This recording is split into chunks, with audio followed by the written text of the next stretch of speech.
Morning, one and all. I'll be presenting my paper on retrospective multifactorial analysis of pediatric infectious and non-infectious keratitis from a tertiary eye care hospital. We have no financial disclosures to make. Coming to the introduction, microbial keratitis is a serious cause of ocular morbidity in India, second only to cataract. Ocular trauma is one of the major causes of infectious keratitis across the globe. In pediatric population, it can cause irreversible ocular sequelae like visual deprivation and amblyopia. And there are existing challenges in pediatric keratitis like poor communication, difficulty in examination, and sample collection. The purpose of our study was to analyze the demographics, the risk factors, my clinical and microbiological profile, and visual and treatment outcome of pediatric infectious and non-infectious keratitis patients. It was a retrospective study done during the period of Jan 2018 to June 2020. 299 pediatric keratitis subjects were recruited from Cornea Clinic of the Tertiary Eye Care Center from South India. The inclusion criteria was clinically infectious, non-infectious keratitis cases from 0 to 18 years of age. The exclusion were incomplete record. Parameter analyzed were demographics, risk factor, microbial culture result, clinical profile, visual and treatment outcome.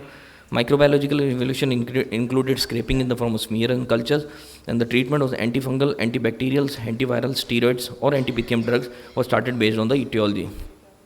The mean age group of our patient population was 10.61 years. The male to female ratio was nearly 1:1. There was more of a right eye involvement compared to left, and there was a presentation lag of 0 to 5 days in 162 subjects. Coming to the age group, there were more than 227 subjects were more than 8 years of age, and which formed the majority chunk. The most common risk factor, there were no risk factors in 195 patients. Trauma was present in 81. Contact lens history was there in 3 patients. 1 had a VKC, 3 had exposure keratopathy. There was history of surgical intervention in 4 patients. Systemic comorbidity in 3 patients. 8 had miscellaneous involvement, and exposure keratopathy along with surgery was present in 1 patient.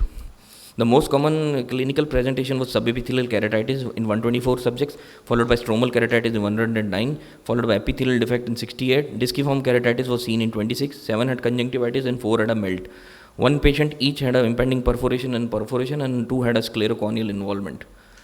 Most common trauma was in the form of stick injury, followed by dust, and followed by fingernail trauma. There were around 16 patients who were culture positive and 283 were culture negative. In the smear analysis, polymorphonuclear neutrophils were present in 41 patients. 26 had a fungal filament, 8 showed microsporidium, 2 had acanthamoeba. Gram-positive cocci and pair were present in 2 patients, and 222 smears were negative. The most common species identified was fusarium, followed by acanthamoeba, followed by pythium. Coming to the diagnosis, in the infective keratitis group, the most common diagnosis was viral keratitis, followed by bacterial keratitis. In the non-infective group, the most common was marginal keratitis, followed by keratoconjunctivitis. In the treatment, 289 subjects were treated medically. 6 required glue plus bandage contact lens. 1 required a therapeutic keratoplasty. 1 needed a patch graft. 1 required a AMG. Steroids were started in 35 patients, and steroid and antivirals were given in 121, and antipithium drug were given in 2. Coming to the anatomical outcome, 168 patients had a corneal scar, 2 had corneal thinning, and there were few subjects which were lost to follow-up. The mean preoperative visual acuity was 0.31 and the postoperative visual acuity was 0.22, which was not significant. Coming to the time of resolution, around 100 subjects resolved within 2 weeks, and majority subjects healed within 3 to 6 months, which had a corneal scar later on. So coming to the discussion, there are existing challenges in pediatric keratitis like significant cause of blindness in underdeveloped and developed countries. It needs high clinical acumen for distinguishing infective from non-infective cases. Incidence and prevalence may vary due to epidemiological distribution. There is difficulty in examination in these patients, poor compliance and follow-up, poor socioeconomic strata, and amblyopia and visual disability are other barriers. So we need meticulous clinical and laboratory evaluation in these subjects. Early diagnosis and targeted antimicrobial therapy is warranted.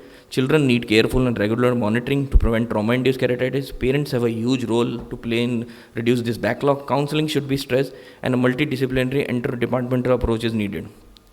So strength of our study, one of the largest sample size, analysis of both infective and non-infective cases. Limitations were retrospective design, and we couldn't perform antimicrobial susceptibility. So majority cases were infective keratitis. Viral was the most common, followed by bacterial and fungal. Marginal keratitis was the most important non-infective case, and the majority patient healed with medical treatment. Only non-resolving cases required a therapeutic keratoplasty. This is largest and probably the first analysis of both pediatric infective and non-infective keratitis from a major tertiary eye care center.